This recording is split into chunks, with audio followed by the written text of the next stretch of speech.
안녕하십니까. 고급 직업정보를 담당하는 고병갑입니다. 이번 시간은 2019년도에 있었던 기출문제, 네 번째 기출문제를 분석해 보도록 하겠습니다. 41번부터 60번까지 분석을 하는데, 첫 번째 문제, 한국 표준직업분류의 대분류와 직능수준과 관계가 틀린 것은? 한국 표준직업분류는 대분류 1부터 시작해서 대분류 9를 지나 대분류 대문자 A까지 이렇게 10개의 대분류가 되어 있습니다. 대분류 1은 관리자, 대분류 2는 전문가 및 관련 종사자, 대분류 3 사무종사자, 대분류 4 서비스 종사자, 대분류 5 판매 종사자 등등등 해서 대분류 9 단순 노무 종사자, 그리고 대분류 대문자 A 군인, 이렇게 해서 10개의 대분류가 있습니다. 자, 각각의 대분류에서 요구되는 직능 수준은 어느 정도인가를 우리가 살펴봐야 되는데, 문제가 지금 그걸 출제한 겁니다. 그래서 이렇게 크게 대분류 1 관리자, 대분류 2 전문가 및 관련 종사자, 이 대분류 1과 2는 4 수준을 요구하는데 아무리 모질해도 3수준은 돼야 된다. 그래서 3수준 또는 4수준 이렇게 하는데, 사실은 원칙적으로 원하는 수준은 4수준입니다. 그러나 아무리 모질해도 3수준은 돼야 된다, 이렇게 해석하시면 됩니다. 그에 비해서 대분류 3 사무종사자로부터 시작해서 대분류 8까지는 이 영역에 대해서는 보통 2수준이면 충분하다라고 해서 사무종사자, 서비스 종사자, 판매 종사자부터 기계 조립 제작 및 관련 종사자까지는 이렇게 2수준이면 이렇게 되고 있다고 설명하고 있습니다.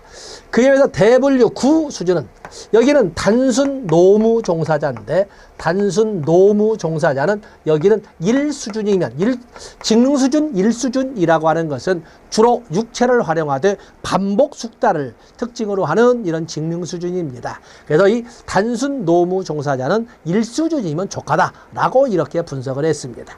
그리고 대분류 10은 없고 대분류 대문자 A로 해서 군인을 하는데, 종래에는 이 군인에게 필요된 이 직능 수준은 전혀 무관하다, 직능 수준과 따질 필요가 없다, 그래 무관하다 그랬는데 바뀌었습니다. 직능 수준은 적어도 오늘날 그 직능 수준은 정보전 아니겠습니까? 정보전. 그야말로 이라크 공습도 이라크의 아날로그 방식으로 배 띄우고 탱크 굴려가면서 전쟁했다기보다는 그야말로 그 거리도 상상할 수 2만 킬로가 떨어진 캘리포니아 지하방가에서 컴퓨터 게임을 하듯이 이렇게 하지 않았습니까? 그런 것처럼 여기에는 적어도 이제는 바뀐 것이 이 수준은 돼야 된다라고 이렇게 개정이 된 겁니다. 특히 중요한 거죠. 자, 보겠습니다. 한국표준직업분류의 대분류와 직능 수준, 전문가 및 관련 종사자 1수준, 자, 대분류 1 관리자와 2수준 전문가 및 관련 종사자는 원칙은 4수준이 요구되지만 아무리 모질해도 3직능 수준은 요구된다라고 설명합니다. 다음에 3수준인 사무종사자, 서비스 종사자, 판매 종사자 등등등 쭉 해서는 적어도 2직능 수준이 필요하다. 농림업 숙련 종사자 6수준이죠. 그래서 대분류 6으로 해서 제2직능 수준이 필요하다라고 합니다. 자, 그 다음에 장치, 기계 조작 및 조립 종사자 2수준이 필요합니다. 1직능 수준이 필요한 것은 이것은 뭐예요? 단순 노무 종사자. 단순 노무 종사자는 1수준이면 족하다라고 설명을 했습니다. 여기 있는 것처럼 소위 장치 기계 조작 및 조립 종사자는 2수준은 필요하다라고 해야 됩니다. 이렇게 해보시고, 다음에 여기는 출제를 이렇게 해서 1직능 수준 출제했지만 또 하나 출제된다면 군인을 가지고 출제할 가능성은 높다, 이렇게 보시면 되겠습니다. 답은 당연히 4번이 되겠습니다. 42번에 보시면 2018년이죠. 한국 고용직업분류의 개정 내용에 대한 설명으로 틀린 것은, 대분류는 사용자의 직관성을 높이기 위해 10개 항목으로 개편했다. 한국 고용직업분류가 이렇게 해서 대분류를 기존의 7개에서 10개로 이렇게 개편했습니다. 중분류 항목은 통계의 활용성을 높이기 위해 기존 24개에서 35개로 이렇게 세분화했다. 군인은 구직 활동에서 구직 현장에서 거의 활용이 되지 않아 대분류에서 제외했다. 자, 군인이 고용직업분류, 아까 우리가 보면 여러분이 조심할 것이 한국표준직업분류와 한국고용직업분류를 봐야 되는데, 바로 여기 한국표준직업분류에서는 군인을 대분류, 대문자 A로 분류하지 않았습니까? 그런데 여기 한국고용직업분류에서는 바로 군인이란 단어를 가지고 구인구직에도 활용되지 않기 때문에 대분리에서 제외했다라는 이런 것 등을 여러분들이 꼭 활용해 주셔야 됩니다. 직능 유형의 구별 기준은 기존의 직무 활동의 내용에서 직무 수행의 결과물로 변경했다. 자, 여기는 우리가 직무 활동의 내용에서 직무 수행의 결과물로 변경했다. 자, 여기는 우리가 볼 적에 바뀌어져 있다. 이렇게 여러분들이 보시면 되겠습니다. 답은 4번이 되겠습니다. 특히 3번 군인의 위치, 한국표준직업분류에서는 대분류 A로 분류되어 있다. 그러나 한국고용직업분류에서는 대분류에서 제외되어 있다. 그래서 3번에 여러분들에게 꼭 한 번쯤은 짜릿하게 한번 여러분에게 기억 남게 할 것입니다. 답은 4번이 되겠어요. 43번으로 보시면 2019년 5월 워크넷 구인 구직 및 취업 동향에서 신구 구인 인원 350명, 신구 구직 건수 910건, 취업 건수 210건이라면 구인 배수는, 자, 구인 배수라고 하는 것은 구인 인원을 구직자 수로, 구인 배수는 지금 핵심이 구인이지 않습니까? 그래서 구인 인원을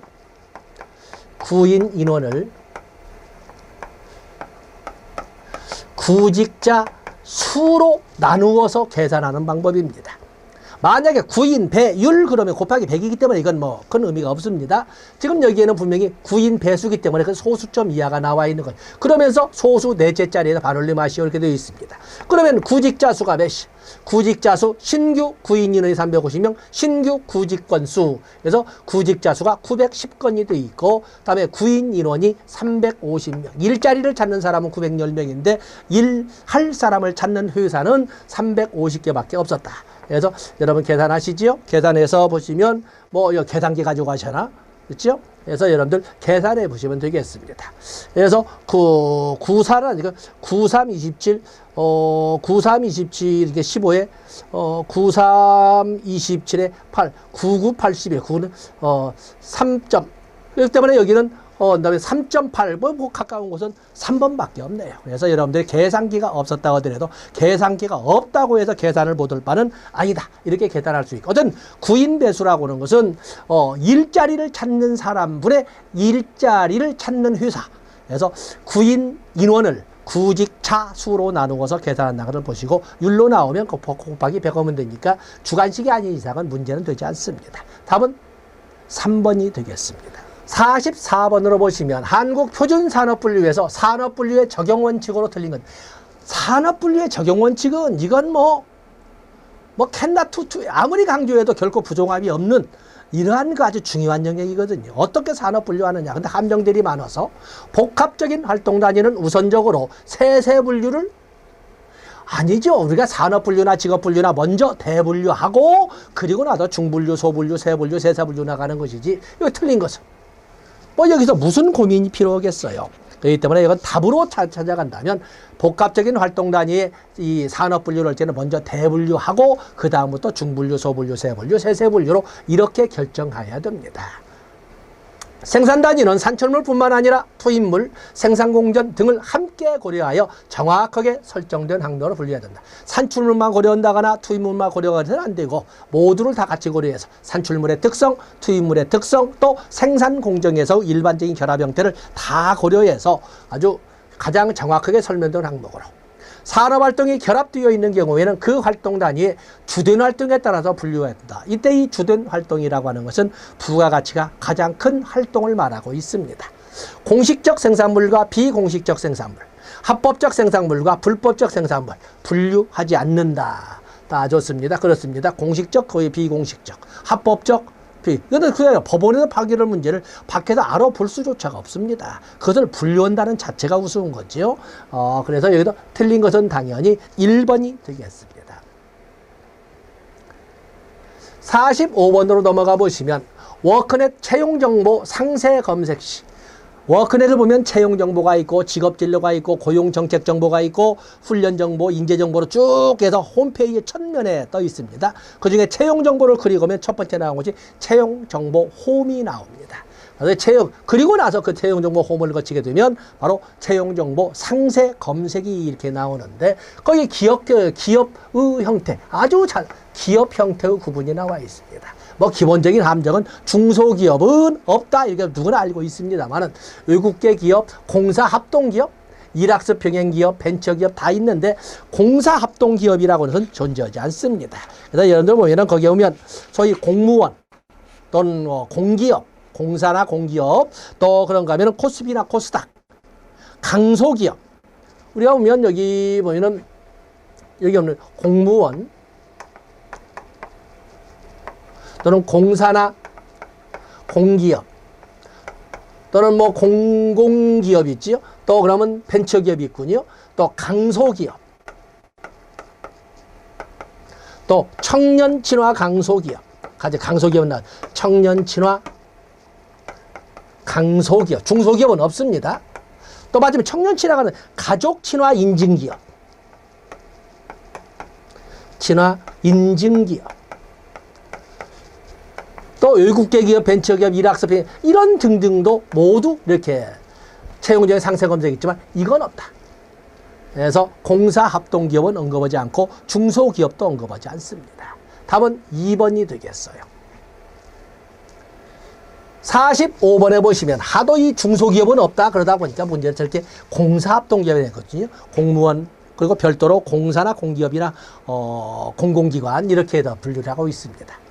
한국 표준 직업 분류가 기준 자료로 활용되는 분야를 모두 고른 것은 각종 사회, 경제, 통계 조사의 직업 단위 기준, 취업 발전을 위한 구인 구직 안내 기준. 자, 지금 한국 표준 직업 분류가 기준 자료로 어디에서 활용되고 있느냐를 물어보고 있는 겁니다. 다음에 직종별 급여 및 수당 지급 결정 기준. 구체적인 상세는 설명하지 못하지만 크게 직종별 특정 질병의 이완율, 사망률, 생명표 작성의 기준, 산재보험료율, 생명보험료율, 산재보상액, 교통사고 보상액 등의 결정 기준. 이런 것처럼 다양한 한국 표준직업 분류는 다양한 영역에 있어서 기준 자료로 활용되고 있다라는 것을 여러분들이 알아주시면 됩니다. 그래서 이 뭐 자세한 이걸 풀어서 설명하기는 어렵고 이렇게 다양한 영역에서 그걸 구체적으로 예를 들어 본다면 이 모두의 영역에서 기준 자료로 활용되고 있다. 뭐가? 한국 표준직업 분류가 이렇게 보시면 되겠습니다. 답은 모두 답은 4번이 되겠습니다. 47번에 보시면 다음 설명에 해당하는 것은 47번 보시면 다음 설명에 산업 현장의 실무형 인재 육성을 위해 산업 현장의 실무형 인재 육성이 나왔군요. 기업이 채용한 근로자에게 NCS 기반의 체계적인 교육 훈련을 제공하여 기업 맞춤형 인재 육성을 지원하는 제도. 기업 맞춤. 산업 현장의 실무형 인재 육성. 그러면서 NCS 기반의 체계적 교육 훈련을 통해서 기업 맞춤형 인재 육성을 지원하는 기업 맞춤. 자, 아래 한번 더 실업자 훈련이겠습니까? 일학습 병행, 재직자 훈련, 과정평가형 자격. 자, 이건 뭐겠어요? 보나마나 이 자체만 가지고도 기본적인 국어 문장 요약을 가지고 설명을 해도 이건 일학습 병행이 되겠습니다. 밑에 볼까요? 취업준비생과 기업 간 인력 미스매치 현상을 줄이기 위해 도입된 제도로 독일 스위스식 도제제도를 도일 스위스식 스식 도제제도를 국내 실정에 맞게 설계한 것이다. 자, 이것을 우리가 일학습 병행이라고 설명을 합니다. 근데 이론과 실무를 같이 배울 수 있도록 어찌 보면 소위 인터넷 기관을 이용해서 실제 그 조직에서 그 기업에서 필요로 하는 인간을 현장에서 양성하는 이런 그 훈련이거든요. 그래서 일학습 병행이 되겠습니다. 바로 이런 기업을 일학습 병행 기업이라고 하지 않습니까? 답은 2번이 되겠어요. 48번으로 넘어가 보시면 2019 한국 직업 전망의 일자리 전망 결과 한국 직업 전망에서 세 분류 수준으로 해서 전망을 했을 때 증가에 해당하는 직업명이 아니거든. 증가는 적어도 보통 우리가 한국 직업 전망에서는 10년간의 직업 전망을 5개 단계로 나누고 있지 않습니까? 그래서 감소, 다소 감소, 현 상태 유지, 다소 증가, 2% 이상을 증가. 그리고 2% 이하로 감소, 마이너스 2%라고 하는 2% 이상 감소, 그러면은 감소 이렇게 설명을 하고 있는데, 자, 여기서는 증가를 물어봤고, 다소 증가를 포함해서 증가 쪽, 플러스 쪽을 물어봤어요. 간병인, hand공인, 조종사, 지리 정보 전문가, 비파괴 검사원. 자, 여기에서 보면은 다 간병인, 요즘 보면은 요양에 대한 그 관심이 굉장히 많지 않습니까? 나도 아니면 많은 사람들이 어느 집이나 필요한데 적어도 요양이란 또는 요양 또는 간병사 뭐 이런 그것들을 그걸 빼놓고 설명한다면 한 가족원의 모든 생활이 중단돼야 돼요. 그래서 이제는 당연한 것처럼 나도 늙으면 당연히 요양원으로, 나도 늙으면 당연히 가족보다는 요양보호사의 도움을 받아, 이렇게 설명하고 있거든요. 언제까지나 내 가족이, 내 자식이란 이름으로 내 가족이 모든 생활을 포기하고 내 옆에 있을 것이라고, 있어야 한다라고 이렇게 설명할 수는 없는 겁니다. 자, 요즘 간병인의 관심은 당연히 그냥 상식적으로 봐도 이러냐, 상식적으로 봐도 그렇습니다. 또 그런가 하면은 거기 뭐죠, 항공기 조종사, 요즘에는 교통통신의 발달, 물론 통신의 발달에서 본다면 우리나라의 특히 군수 산업을 중심으로 보더라도 우리나라의 항공산업은 대단한 수준에 올라가 있지 않습니까? 앞으로 가면 이제는 단순히 군 전투기, 수송기 수준을 넘어서 여객기의 수준으로 마치 지금 많은 조선 산업에서 우리가 세계의 탑 클래스에 올라가 있는 것처럼 항공산업도 그 수준에 오를 때까지 키워나갈 거예요. 우리는 지금 발사체, 우리도 언젠가는 달나라에 보내겠습니다만은 이 발사체, 우리가 북한을 두려워하는 것은 그 발사체 아닙니까? 발사체에다가 뭘 실느냐? 거기다가 핵탄두를 찍으면 핵폭탄이 되는 거, 이런 거거든, 발사체. 그래서 뭐 대포동 이론이 뭐 이렇게 두려워하는 것이지, 발사체야 우리도 소위 한미 간의 이런 관계가 아니라면 발사체는 진작에 우리도 만들었을 거예요. 우리 뭐 세종대왕 신기전도 있고 다 그러지 않았습니까? 항공기 조종사의 것은 아주 이건 매력이 많죠. 많은 꿈을 꾸는 항공기 조종사 당연히 증가가 되겠어요. 그다음에 지리정보 전문가, 지리정보 전문가는 이제는 우리가 소위 우리도 인공위성을 통해서 적어도 20cm, 20cm는 찍어낼 때가 되지 않아요. 옛날에 하여튼 1m 20 가지고 대단하다 그랬는데 그야말로 미국에 있는 것은 그냥 6cm, 6cm를 찍어낸다고 할 정도로 얼마나 정밀합니까? 600km 상공에도 그걸 찍어낸 때문에 이 지리 정보 전문가도 사실은 IT 전문가의 수준이 되지 않겠습니까? 여기는 다소 증가의 수준에 있다. 1%, 2% 다소 증가. 그래서 비파괴 검사원, 요즘 보면은 비파괴 검사원의 수준이라고 볼 적엔 여기는 이제는 다 기계가 맞는 역할이 될 겁니다. 그래서 여기는 감소는 아니고 다소 감소. 이렇게 설명을 합니다. 그래서 이거 다소 증가가 포함되기 때문에 이 문제를 설명을 너무 길게 했습니다만 답은 4번이 되겠습니다. 4번. 그래서 상식선을 가지고 많은 사람들이 지리정보 전문가를 가지고 했는데 지리정보 전문가도 분석이거든요. 분석. 그래서 때문에 여기도 감소가 여기도 다소 증가의 수준에 있다. 이렇게 보시면 되겠습니다. 49번에 보시면 다음 중 고용을 주제라는 통계가 아닌 것은, 고급 직업정보론이다 보니까 수없이 많은, 보통 우리가 노동이나 고용을 주제로 하는 통계 자료는 약 40개가, 30여 개가 됩니다. 그 중에 아닌 거, 기업체 노동비용조사, 창업기업 동향, 사업체 노동실태, 일자리 행정통계 등등이 있는데 이 중에 창업기업 동향은 고용을 주제로 하는 것이 아니라 설립에 초점이 있는 거죠. 그야말로 회사 설립에 초점을 둔 것입니다. 때문에 굳이 자세한 것은 문장으로 탑재를 해놨습니다만은 여기에서는 고용 주제, 창업은 고용을 주제로 한 것이 아니라 창업을 주제로 한 것이다 라고 이렇게 여러분들이 보시면 되겠습니다. 답은 2번입니다.